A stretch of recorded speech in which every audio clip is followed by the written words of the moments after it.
राजस्थान के नए मुख्यमंत्री की पहल को सुलझाने में अब कुछ ही घंटे बाकी हैं। सोमवार को जयपुर में बीजेपी के विधायकों की मीटिंग होने की संभावना है, जिसके बाद नए मुख्यमंत्री के नाम से पर्दा हट सकता है।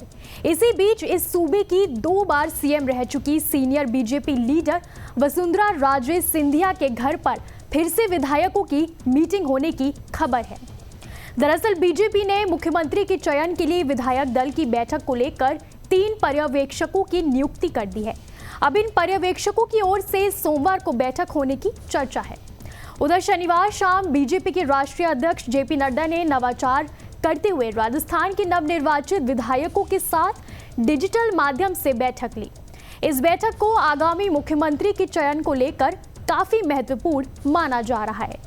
दरअसल इस बार ऐसा माना जा रहा है कि बीजेपी राजस्थान में डिप्टी सीएम बनाए जाने के फॉर्मूले पर काम कर रही है। खबरों के मुताबिक जातीय समीकरण साधने और ज्यादा से ज्यादा लोगों को खुश करने के लिए 2 उप मुख्यमंत्री बनाए जा सकते हैं। पिछले 5 दिन से दिल्ली में कई नामों पर मंथन किया गया। जाट, राजपूत, ब्राह्मण और दलित वर्ग को खुश करने के लिए मुख्यमंत्री के साथ 2 उप मुख्यमंत्री बनाने पर चर्चा की गई। सोमवार को जयपुर में होने वाली विधायक दल की बैठक में मुख्यमंत्री के नाम के साथ ही 2 उप मुख्यमंत्रियों के नाम का खुलासा किए जाने की संभावना है। मुख्यमंत्री पद के लिए वसुंधरा राजे समेत कई राष्ट्रीय नेताओं के नाम शामिल हैं, जिनमें केंद्रीय मंत्री और लोकसभा सांसदों के साथ साथ एक राष्ट्रीय उपाध्यक्ष का नाम भी शामिल है। वहीं उप मुख्यमंत्री और स्पीकर पदों की दौड़ में कई नाम सियासी गलियारों में गूंज रहे हैं। इनमें बाबा बालकनाथ, महंत प्रतापपुरी जी महाराज, दिया कुमारी, कर्नल राज्यवर्धन सिंह राठौड़, डॉक्टर किरोड़ी लाल मीणा के नाम प्रमुख हैं। राजस्थान की सीएम की रेस में आखिरी वक्त में बीजेपी नेता सुनील बंसल का नाम भी चर्चा में आ गया है। दरअसल सुनील बंसल की बीजेपी की रणनीति का चाणक्य माना जाता है।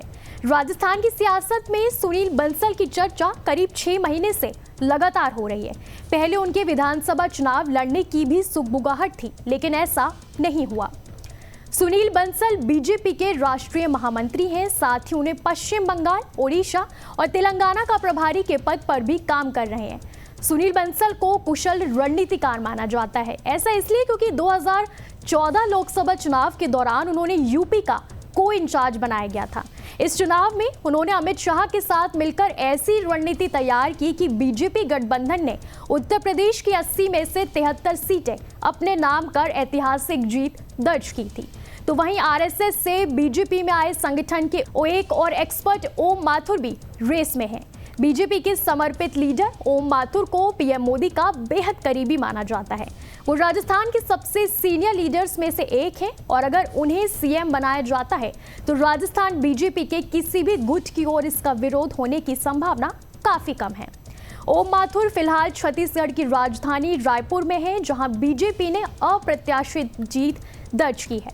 दरअसल ओम माथुर छत्तीसगढ़ बीजेपी के प्रभारी हैं और उन्हें इस राज्य में मिली बीजेपी बड़ी जीत का सूत्रधार माना जा रहा है। साल 1972 में आरएसएस के स्वयंसेवक के तौर पर सार्वजनिक जीवन में उतरने वाले ओम माथुर राजस्थान के प्रदेश अध्यक्ष का पद भी संभाल चुके हैं। साल 2008 में पहली बार राज्यसभा के सदस्य बने ओम माथुर उस दौर में बीजेपी के गुजरात प्रभारी थे, जब नरेंद्र मोदी गुजरात के सीएम थे। माना जाता है कि तभी से इन दोनों नेताओं के बीच अच्छी ट्यूनिंग बन गई थी। साल 2014 में केंद्र में बीजेपी की सरकार बनने के बाद जब अमित शाह बीजेपी अध्यक्ष बने थे, तब अपनी जगह उन्होंने ओम माथुर को ही यूपी बीजेपी का इंचार्ज बनाया था। साल 2022 में छत्तीसगढ़ की भूपेश बघेल सरकार को हराने की उम्मीद से उन्हें छत्तीसगढ़ का इंचार्ज बनाया गया, जहां उन्होंने वो कमाल करके दिखा दिया जिसकी उम्मीद तो एग्जिट पोल्स तक नहीं कर रहे थे। अपने पूरे राजनीतिक करियर में ओम माथुर कभी विवादों में नहीं फंसे। बहरहाल अब देखना होगा कि राजस्थान के नए सीएम की कुर्सी किसे मिलती है।